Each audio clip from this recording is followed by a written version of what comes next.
राजेश रोकड़े sir हमारे साथ जुड़ चुके हैं। चेयरमैन हैं all India gem and jewellery domestic council के। बहुत बहुत स्वागत है राजेश सर आपका हमारे शो पे। और हमारे साथ जुड़ रहे हैं आर एस पांडे सर, पूर्व पेट्रोलियम सचिव। पांडे सर आपका भी बहुत बहुत शुक्रिया है आपका जुड़ने के लिए। पांडे सर मैं चर्चा की शुरुआत आपसे कर रहा हूँ। क्या परिस्थितियाँ लग रही हैं सर, और सरकार जिन मेजर्स की बात कर रही है उसमें कुछ अपनी साइड से भी उठाए जाने वाले कदम हैं और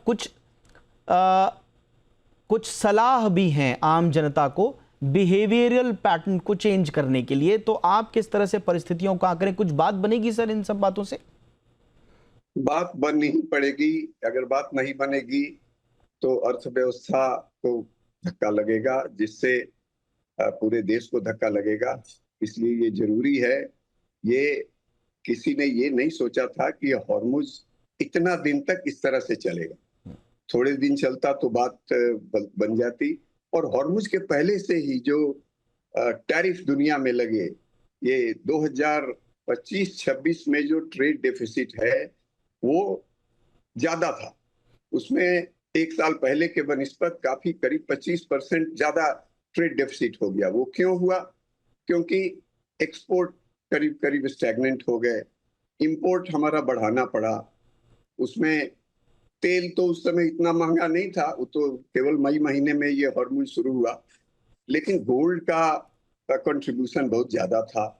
गोल्ड के दाम इतने चढ़ गए। गोल्ड का इंपोर्ट क्वांटिटी में ज्यादा नहीं हुआ, लेकिन गोल्ड के ग्लोबल दाम इतने चढ़ गए कि उससे काफी फर्क पड़ा।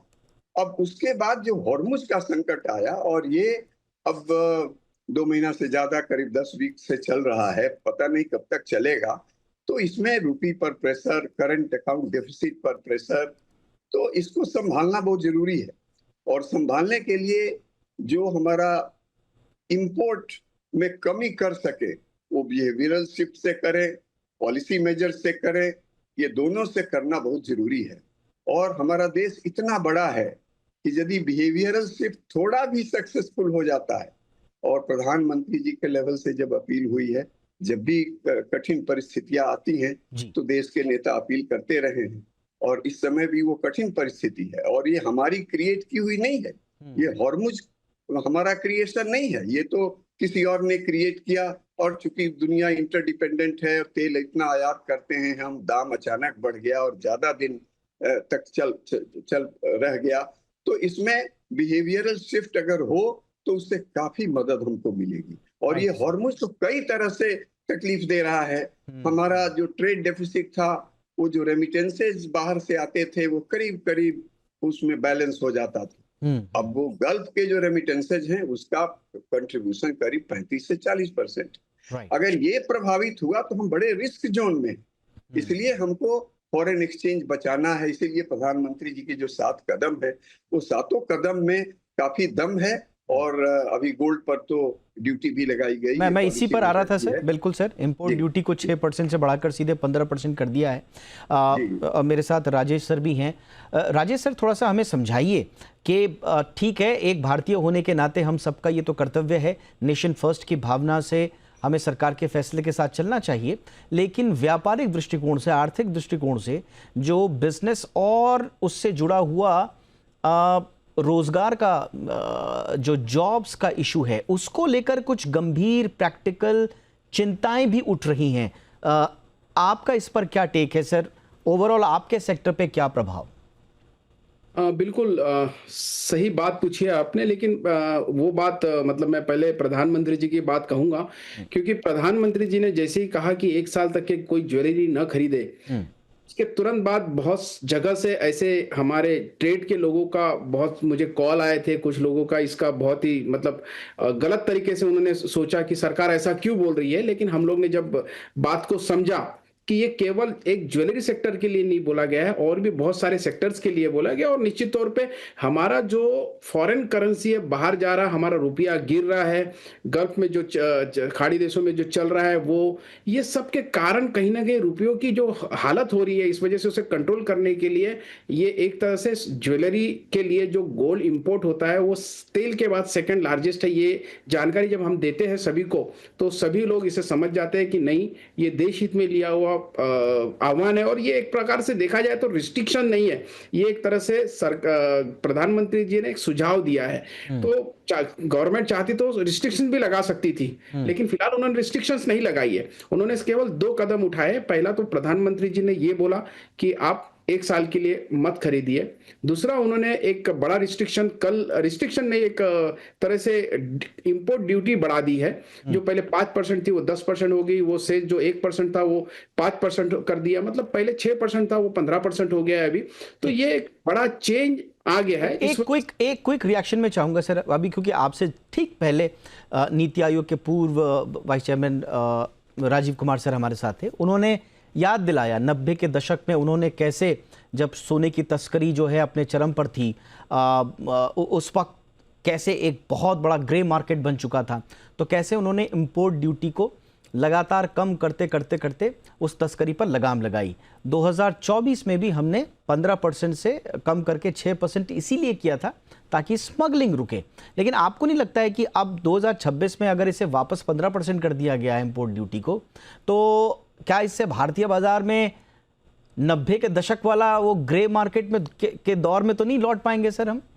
निश्चित तौर पे मेरी अभी इसी के बाद वही बात मैं कहने वाला था कि जिस तरीके से कस्टम ड्यूटी बढ़ी है, इसका सीधा असर आज हमने मार्केट में देख लिया है। आज अगर आपको सही, मतलब जिसे कहेंगे लॉफुल तरीके से अगर गोल्ड खरीदना है तो 1,65,000 का रेट है, और अगर किसी को कैश लेके खरीदना है तो 1,58,000 का रेट है। आप सोचिए, ये एक बड़ा डिफरेंस। अगर मैं 1 किलो का गोल्ड अगर कहीं खरीदता हूं तो करीब करीब 8 से 9 लाख रुपए का डिफरेंस आ चुका है। तो 100% इससे स्मगलिंग बढ़ेगी, इससे तस्करी बढ़ेगी।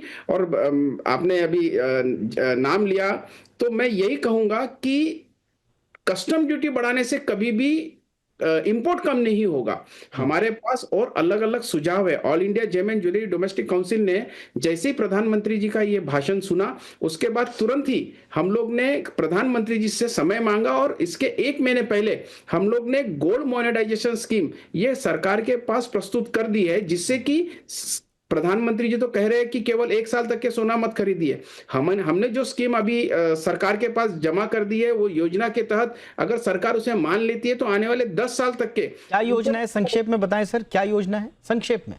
वो देखिए, ओवरऑल हम पूरे भारतीयों के पास जैसे कि एक 700 टन के आसपास हर साल इंपोर्ट होता है गोल्ड। ये फिगर्स आपके हमारे पास सभी के पास है। अगर मैं देखता हूं इतने सालों से जो इंपोर्ट होते हुए आया है, तो करीब करीब भारतीयों के पास कम से कम 40,000 से 50,000 टन सोना ऑलरेडी लोगों के पास है। उसमें से अगर 10 से 15% भी हम लोग अगर मोनेटाइज कर लेते हैं, मोनेटाइज का मतलब उसको चलन में ले आते हैं। अच्छा। और जो सोना लोगों के पास है उसमें जेवर के साथ साथ बुलियन फॉर्म में भी है, कॉइन फॉर्म में भी है, और ऐसी कोई ज्वेलरी है जो कई बार यूज में नहीं होती, लेकिन वो रखते इसलिए है कि आज नहीं तो कल इसके रेट बढ़ते जाते, इस वजह से वो इन्वेस्टमेंट भी सोच लेते, इस वजह से वो चलन में नहीं आते। तो हम लोग ने सरकार के पास रखी है, उसमें यह है कि जो भी अनप्रोडक्टिव या जो अनयूज गोल्ड है उसे फिर से सिस्टम में लाने के लिए वो physical to digital, digital to physical, ये पूरा एक सर्कल, इंक्लूडिंग इसमें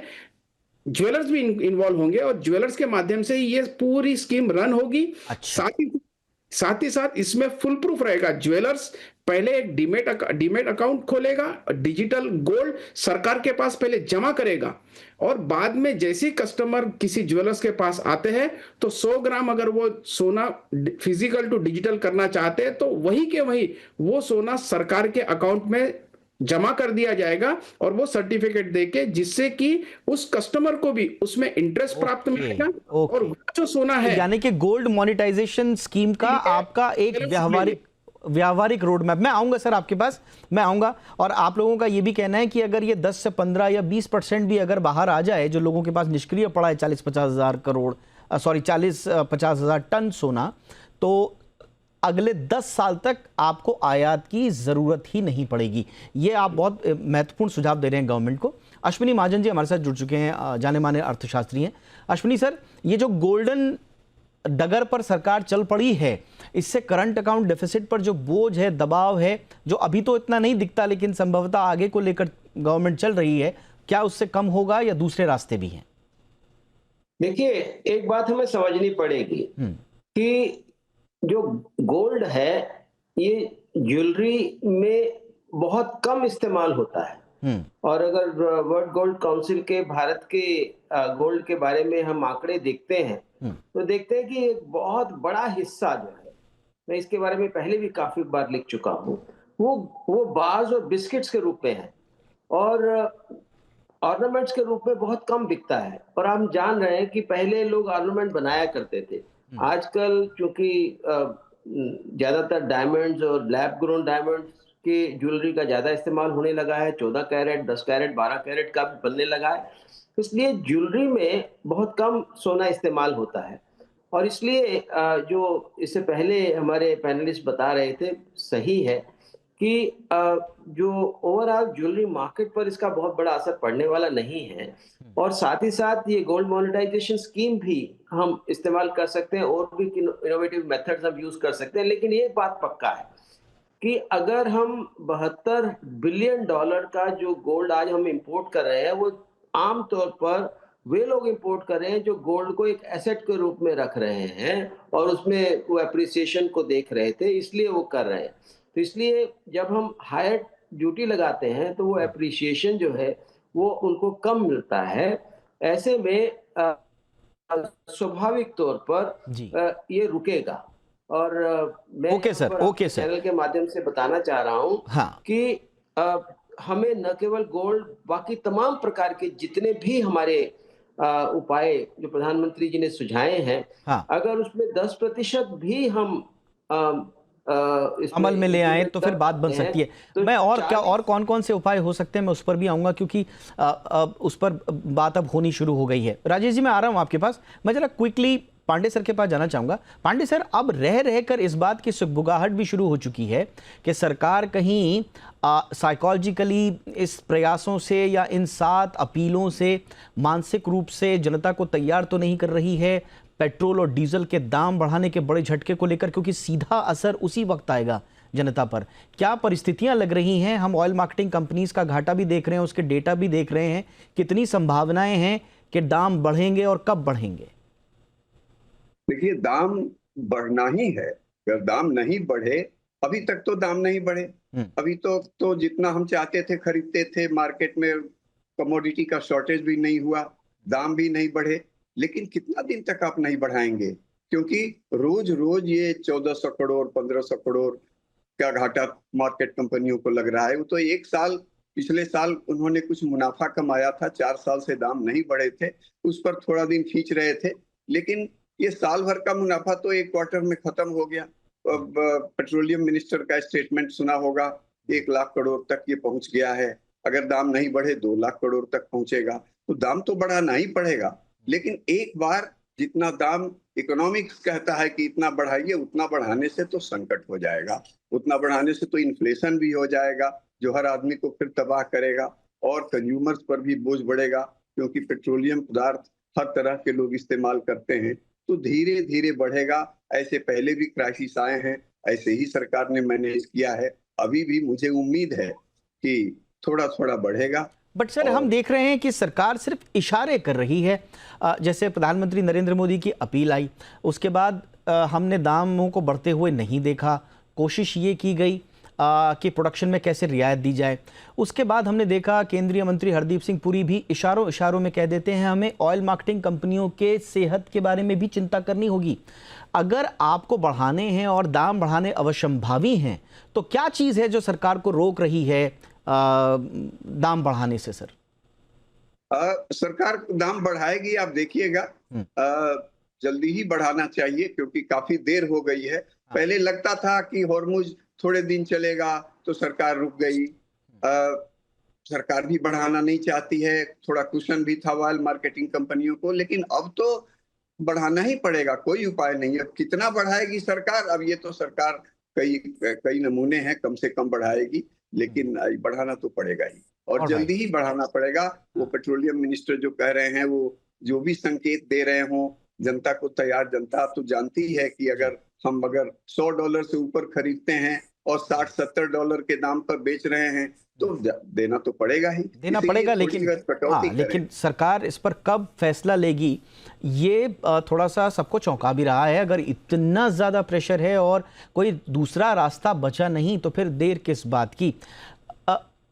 अश्विनी महाजन सर, मैं राजेश सर के पास जाऊं इससे पहले, क्योंकि पेट्रोलियम से ही जुड़ा मेरा सवाल आपसे होगा, क्या किस चीज का वेट कर रही है सरकार?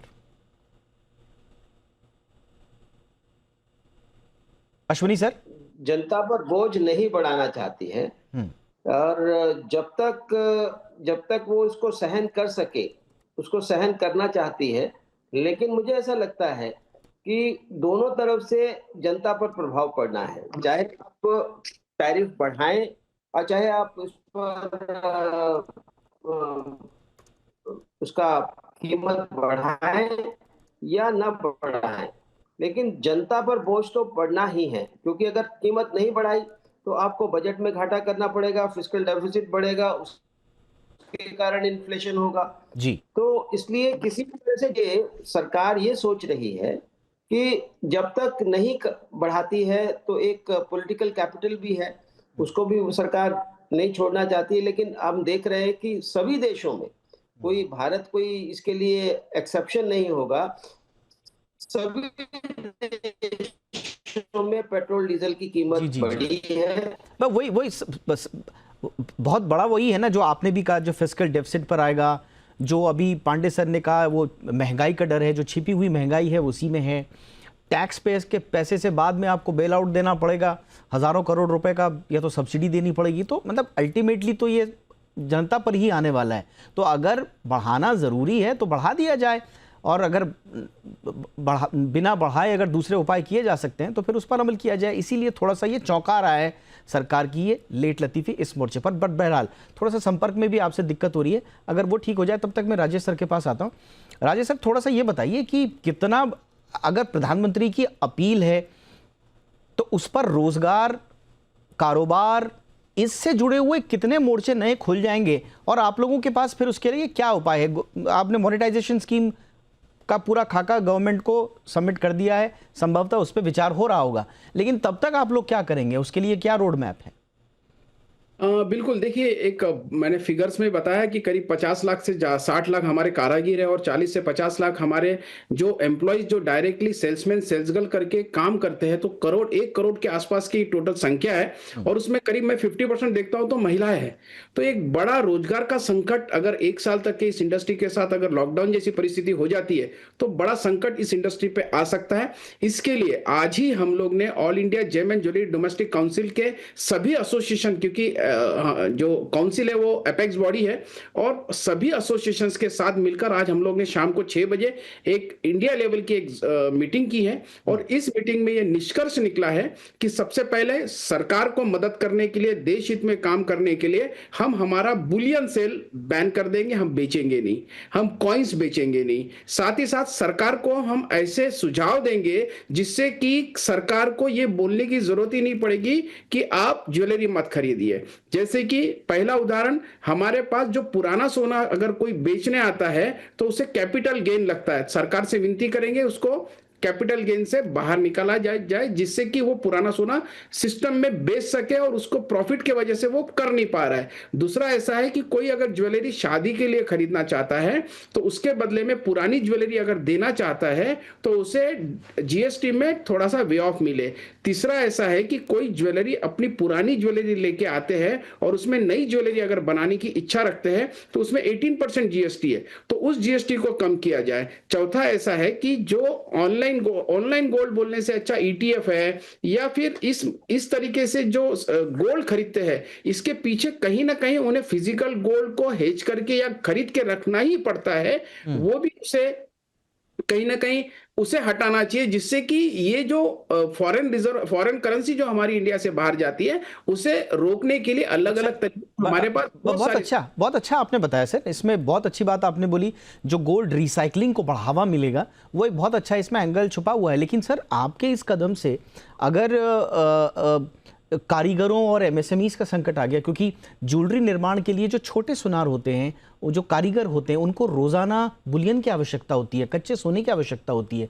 उसकी बिक्री अगर बंद हो गई सर, सप्लाई चेन ठप हो गई, तो फिर जो दिहाड़ी कारीगर हैं सर, उनका क्या होगा?